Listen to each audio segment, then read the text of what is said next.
Welcome to Spirit and Soul Sunday. I am your host, Miss Kani Rubango, and I'm happy for you to join me today. So, what are we going to talk about? I want to just get straight to the nitty gritty, dirty stuff and talk about how our lives are direct, what we manifest in our life is a direct correlation with ourselves, our spirit, and our energy. Now, I know we have discussed this on a bigger front, and we have talked about the idea of like where our attention goes or where our energy goes and our attention goes is what we receive back from the universe. So if I put all of my energy in creating a great work environment, good relationships, then in return and exchange, I'm going to receive that. However, we don't necessarily cover this idea that I think this is like a little bit of what they talk about with 2020 is this idea of like not all of these things that we have in our lives we believe to be either great or we don't necessarily see that there is a part of us in these things. So let's take, for example, somebody who annoys you, but you attracted them to your life. Did you attract them to your life for a reason? Were they here to teach you a lesson? Did you attract them in your life because a part of you and a part of them are similar? Not necessarily exact same, but similar. Or did you attract the person to you because what you seek the most, you also push away?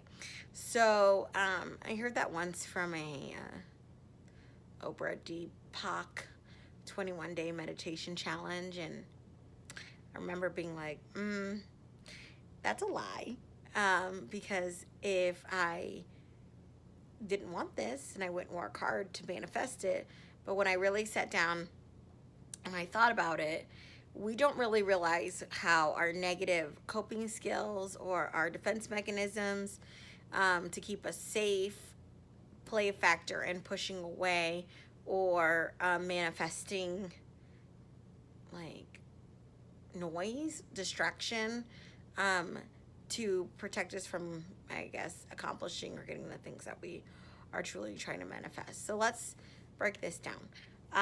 Let's say we have a relationship with someone, and in that relationship with someone, we find that this person might be extremely guarded or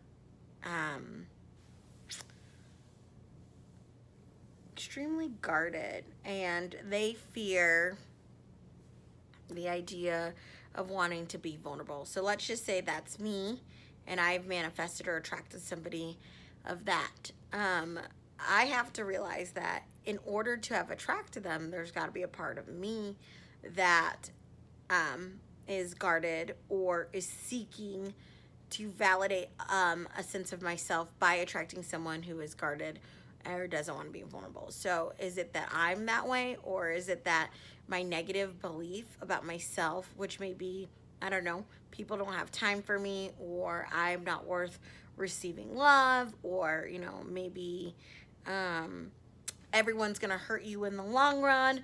No one's there to get close to you, or no one wants to get close to me, whatever it is. I have those belief systems, and so then I'm going to seek out a partner who is going to continue to prove that right. So the idea is, and I've said this before, I'll say it again, the brain is wired to win. So it will always look for what it needs to win. And if those are my negative belief systems, then it makes sense that I would find someone who its defense of protection is not being available and or not being a place or a space that they can connect with me on a deeper level. And so the idea is, sometimes I ask people, what are the patterns that you're recognizing? So for example, if it's a problem in relationships, then what is the pattern? Are your partners unavailable to you from time? Are they unavailable emotionally? Are they unavailable because it's a choice. Like, what is the reason that they are not present to you? And then what does that say about yourself and how you feel?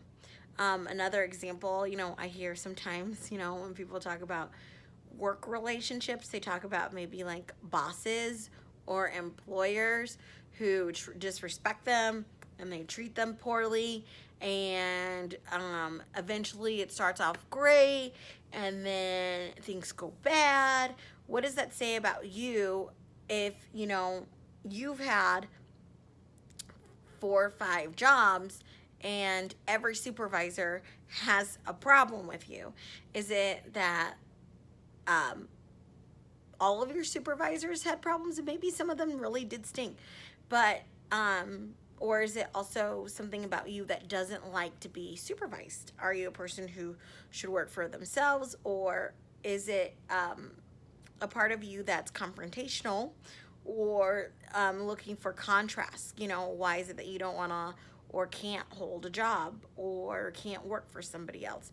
And I would encourage you to explore that in detail. Or, sometimes, we find that we find people in our lives that we're like, I don't want anything to do with them. They annoy me.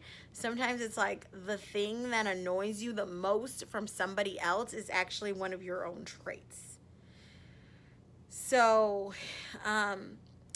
do you not like this individual because they take up your space? So, for example, do you not like someone because they take up too much attention, and because of that you don't get attention? Or do you not like someone because their energy causes a shift from you, and so you can't, like I said, play that role? So you can't be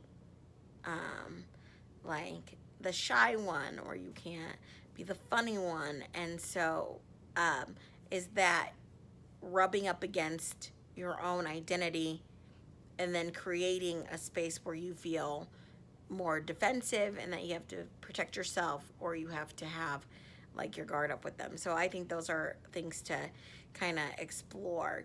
But this is just talking about like people and relationships.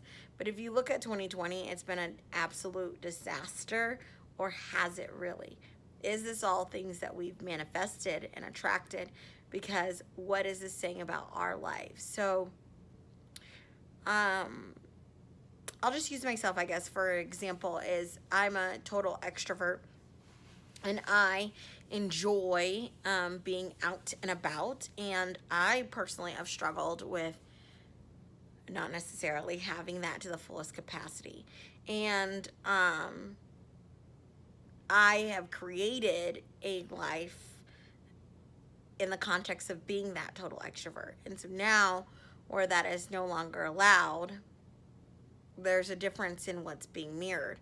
And so it's made me realize how a lot of my coping skills were external, when in return I should be flipping. I've now realized that in order to cope, I have to have more internal coping mechanisms put in place. And I say this because my overall quote unquote world has kind of shifted. So down to routine and how I connect with others.